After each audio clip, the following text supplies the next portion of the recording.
Assalamualaikum warahmatullahi wabarakatuh. Om Swastiastu.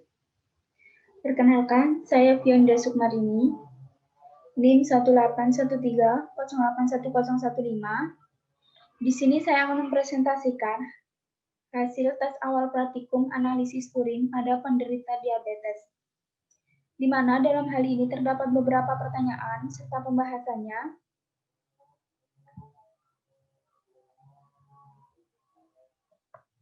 Untuk pertanyaan nomor 1, sebutkan minimal 3 komponen urin manusia. Jawab. Ion Ca2+, Mg2+, iodium, klorida sebagai NaCl, urea, kreatinin, amonia, asam urat, sulfat, fosfat, oksalat, asam amino, vitamin, hormon, dan enzim. Untuk pertanyaan nomor 2, sebutkan sifat-sifat fisika urin. Jawab. Urin yang terbentuk berwarna kuning muda dan jernih dengan bau khas yang dipengaruhi oleh jenis makanan. Berat jenis urin yaitu 1,003 sampai 1,030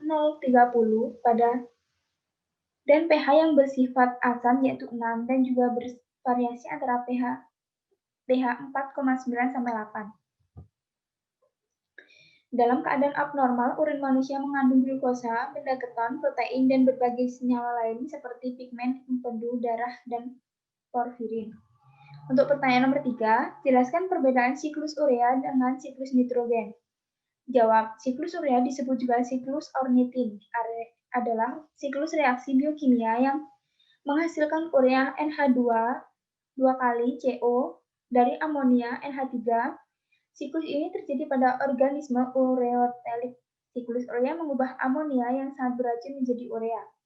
Siklus urea terjadi terutama di hati dan pada tingkat yang lebih rendah di ginjal. Siklus nitrogen adalah suatu proses perubahan senyawa yang mengandung unsur nitrogen yang kemudian berubah menjadi berbagai macam bentuk kimiawi. Untuk pertanyaan nomor 4, jelaskan tahap siklus urea. Untuk tahap pertama, dengan peran enzim karbamoil fosfat sintase, ion amonium bereaksi dengan CO2 menghasilkan karbamil fosfat. Dalam reaksi ini diperlukan energi dari ATP. Untuk tahap kedua, dengan peran enzim ornitin transkarbamilase karbamoil difosfat bereaksi dengan klornitin menghasilkan L-citrulline dan gugus fosfat dilepaskan. Untuk tahap nomor 3, dengan peran enzim argininosuksinat sintase, L-citrulline bereaksi dengan laspartat menghasilkan L-arginosuksinat. Reaksi ini membutuhkan energi dari ATP. Untuk tahap keempat, dengan peran enzim arginosuksinat liase, L-arginosuksinat dipecah menjadi fumarat dan L-arginin. Dengan peran enzim arginase, penambahan H2O terhadap L-arginin akan menghasilkan L-ornitin dan urea. Untuk pertanyaan nomor 5, apa yang dimaksud dengan oliguria? Jawab. Oliguria adalah kondisi ketika jumlah urin yang keluar sedikit atau Anda jarang buang air kecil. Untuk pertanyaan nomor 6, apakah tujuan penggunaan bahan pengawet pada pengumpulan urin 24 jam? Tujuannya adalah untuk meminimalkan degradasi yang terkait dengan kondisi penanganan dan penyimpanan yang bervariasi. Pengawet urin yang umum digunakan termasuk asam borat, asam klorida, asam asetat, dan asam oksalat. Untuk pertanyaan nomor 7, pada uji pigmen empedu pada analisis urin, yaitu sebanyak 2 mili HNO3 pekat dituangkan ke dalam tabung reaksi, kemudian ditambahkan 2 mili urin. Perubahan warna yang terjadi diamati. Jelaskan reaksi kimia yang mungkin terjadi. Jawab. Urin yang ditambahkan HNO3 pekat akan berubah menjadi warna cincin merah. Warna tersebut menunjukkan adanya pigmen-pigmen empedu seperti bilirubin, biliverbin, urobilin, atau urobilinogen. Penambahan HNO3 pekat bertujuan untuk mengkondensasi pigmen empedu yang terdapat dalam urin abnormal. Untuk pertanyaan nomor 8, pada uji koagulasi dilakukan dengan langkah sebanyak 5 mili urin dimasukkan ke dalam tabung reaksi, kemudian dididihkan, endapan yang terbentuk adalah protein atau fosfat, selanjutnya ditambahkan 5 tetes asam asetat. Bila endapan tetap ada menandakan ada protein sebab fosfat akan larut dalam suasana asam. Tuliskan reaksi yang terjadi. Jawab. Protein dalam urin apabila dipanaskan akan terkoagulasi akibat kenaikan suhu sehingga protein dan fosfat terendapkan dan penambahan CH tinggal COOH untuk mengetahui adanya protein yang mengendap. Untuk pertanyaan nomor 9, tuliskan reaksi yang terjadi pada uji Heller. Jawab. Reaksi antara protein dalam urin dengan HNO3 pekat membentuk cincin akibat denaturasi protein oleh HNO3 pekat. Untuk reaksinya ada di bawah ini. Pertanyaan nomor 10, sebutkan makna uji genetik semi kuantitatif pada analisis urin. Jawab, makna dari uji tersebut yaitu untuk menentukan kadar glukosa dalam urin dengan prinsip dasar uji genetik yaitu gugus aldehid atau keton bebas gula akan mereduksi kuprioksida dalam reaksi genetik menjadi kuprooksida yang berwarna. Hasil positif yang ditunjukkan dari uji genetik yaitu timbulnya endapan yang berwarna hijau, kuning, atau merah. Pengujian genetik ini dapat memperkirakan secara semi kuantitatif kadar gula yang terkandung dalam urin. Untuk pertanyaan nomor 11, jelaskan uji penetapan kadar kreatinin urin.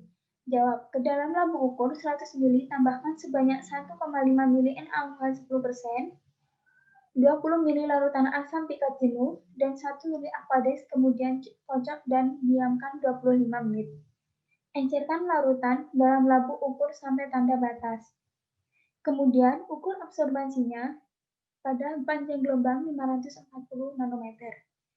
Standar 1 dan standar kedua, ke dalam labu ukur 100 ml tambahkan sebanyak 1,5 ml NaOH 10%, 20 ml larutan asam pikat jenuh, dan 1 ml standar 1 dan standar 2, kemudian kocok dan diamkan 25 menit. Encerkan larutan dalam labu ukur sampai tanda batas, kemudian ukur absorbansinya pada panjang gelombang 540 nanometer.